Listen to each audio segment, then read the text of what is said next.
Tamam mı? We're testing the Allison PT on the test machine. Okeydi. We are okay now. Okay. We have started the oil circulation. And you can see the oil pressure.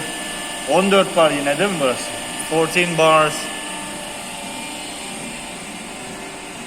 Hiçbir görüntü yok. Şimdi start veriyorum boşta. We are going to run it without load right now.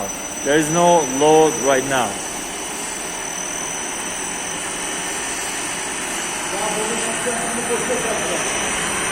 The system is in idle operation right now. Şimdi bobine hareket edeceğiz. We are going to engage the PTO now. Yap. Now it's loaded.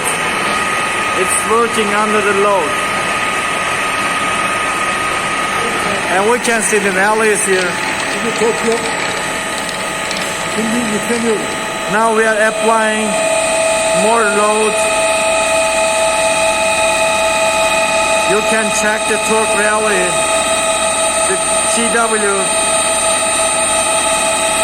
and torque 364 right now.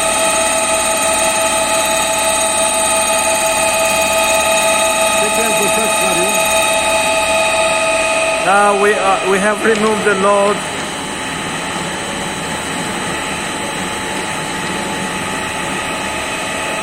Tekrar yükleniyorum. Loading again.